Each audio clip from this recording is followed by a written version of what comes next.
Hi, welcome back. Today we're going to take a look at how we can save you some money, and I've got something really good for you. One of the things that we need to do is we need to put a couple of boards together to form the top or the back of a guitar.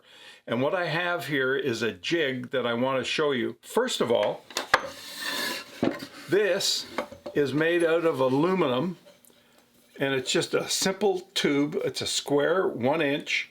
You can buy it at Princess Auto. You can probably buy it at Home Depot as well. In fact, I'm pretty sure you can. And as you can see, on the back is a piece of scrap plywood that I use.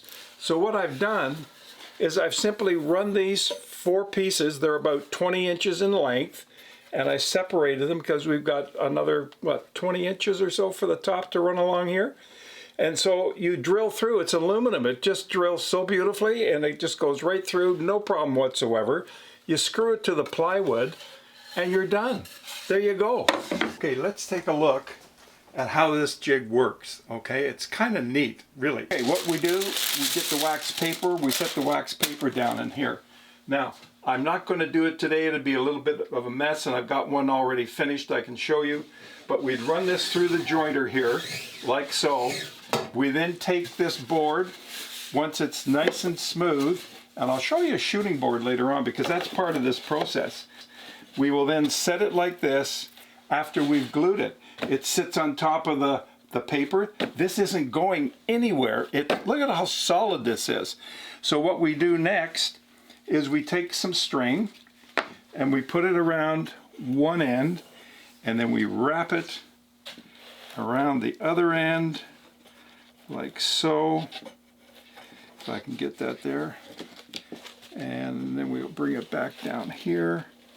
I'm not going to do all of this, but this will give you the idea of how this actually works, and it works so well. It's incredible. Now, just to give you an idea, what I have here are some triangle boards. You can see these here.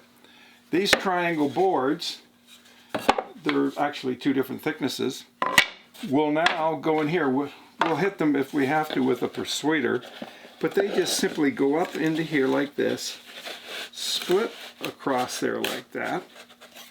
This one goes the opposite direction. It comes across here like this. And by the way, this works on any kind of big plates that you want joined. Doesn't matter how big they are. The principle is the same. It just works beautifully.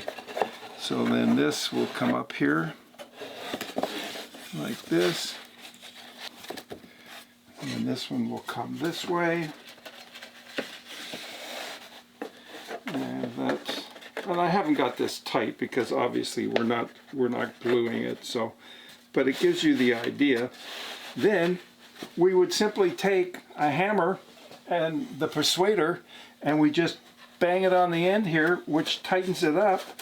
And as you do that, it tightens up this whole thing and forces this together. It's really, really neat.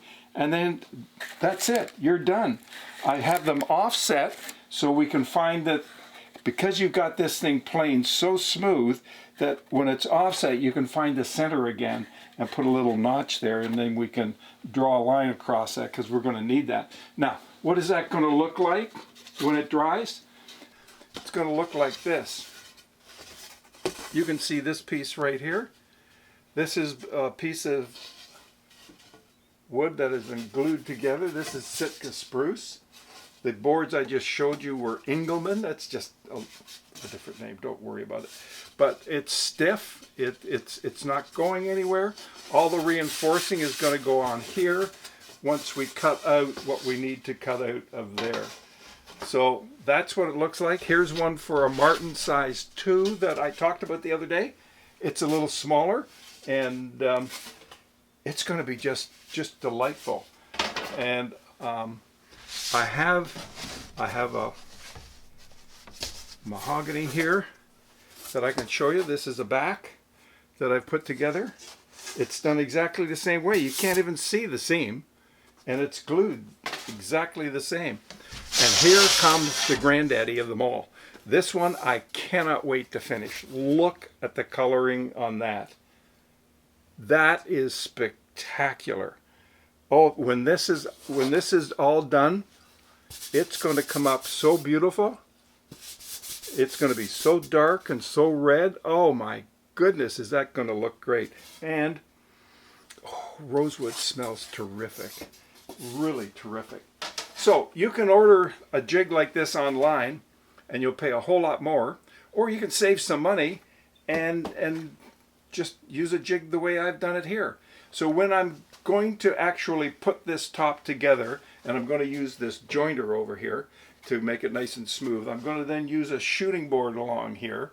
And once I've done that, I'll bring you back and we'll have another visit to this, and I'll put it all together. This time I'll glue it all together and do it properly and tighten it up. But this gives you an idea of one of the jigs that I'm using. And this piping is very easy, very soft, and it works fine. It's made almost 20 guitars so far. So there you go. All right, that's about it for me today. I thank you for joining me and for popping in. And if you would be so good as to hit the subscribe button and the bell, then you get notified next time I have a great idea and want to do something that I think might be of interest to you, then by all means you'll be notified. So thanks again for coming. That's it. I'll see you the next time. Bye for now.